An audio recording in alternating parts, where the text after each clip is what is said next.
Hare Krishna.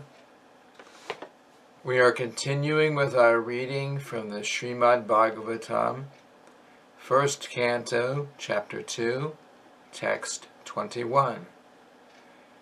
The translations, the synonyms, and the purports of the Srimad Bhagavatam were written by His Divine Grace, A.C. Bhaktivedanta Swami Prabhupada, and published by the Bhaktivedanta Book Trust. We will start by chanting the Sanskrit verse. Vidyate hridaya grantish chidyante sarvasangchayaha kshyante chasya karmani trishta evatmanishware. Word for word synonyms. Vidyate, pierced. Hridaya, heart. Granti, knots. Chidyante, cut to pieces. Sarva, all. Sangshayaha, misgivings. Kshyante, terminated. Cha, and. Asha, his. Karmani, chain of fruitive actions. Drishte, having seen. Eva, certainly. Atmani, unto the self. Ishware, dominating. Translation.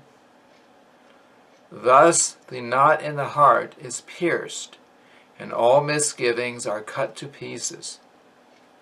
The chain of fruitive actions is terminated when one sees the master, when one sees the self as master. Purport. Attaining scientific knowledge of the personality of Godhead means seeing one's own self simultaneously. As far as the identity of the living being as spirit soul is concerned, there are a number of speculations and misgivings.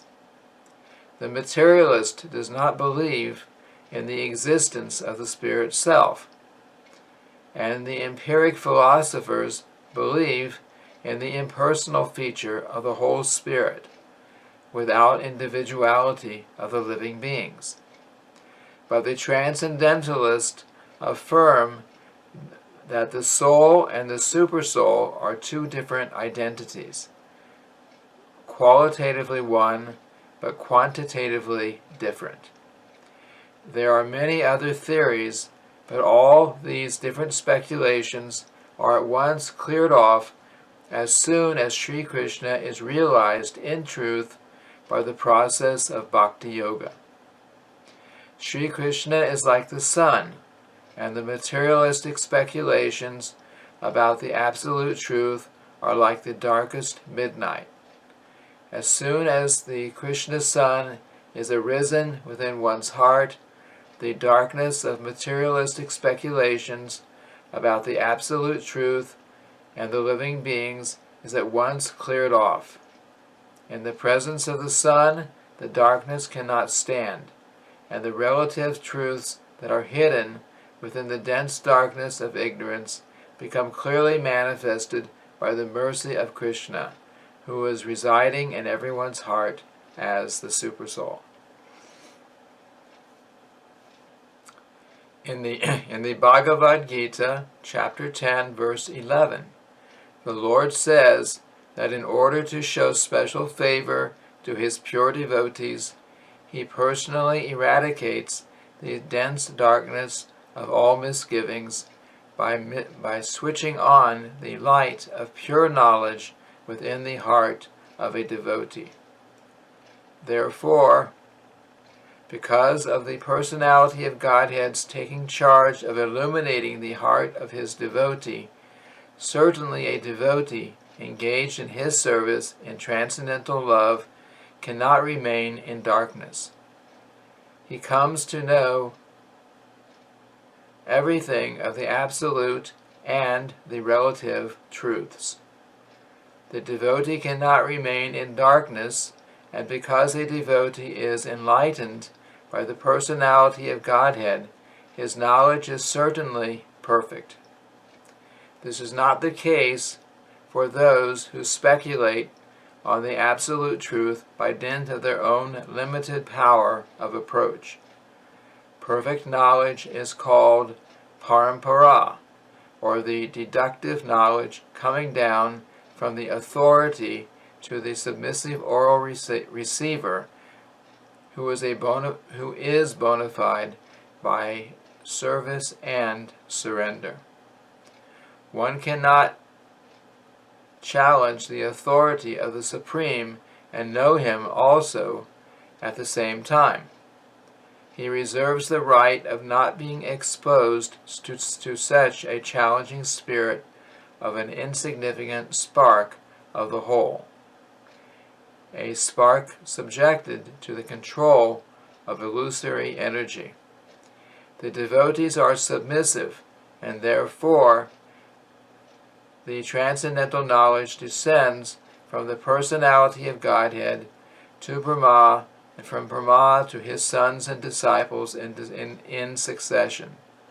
This process is helped by the Supersoul within such devotees. That is the perfect way of learning transcendental knowledge. This enlightenment perfectly enables the devotee to distinguish spirit from matter, because the knot of spirit and matter is untied by the Lord. This knot is called ahankar, and it falsely obliges a living being to become identified with matter. As soon as this knot is loosened, therefore, all the clouds of doubt are at once cleared off. One sees his master and fully engages himself in the transcendental loving service of the Lord, making a full termination of the chain of fruitive action.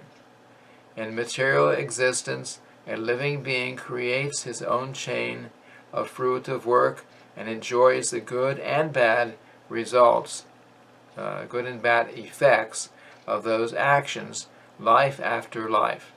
But as soon as he engages himself in the loving service of the Lord, he at once becomes free from the chain of karma.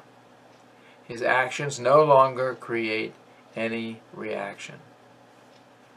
So this ends the reading of the Srimad Bhagavatam, 1st Canto, Chapter 2, text number 21. Thank you very much. Hare Krishna.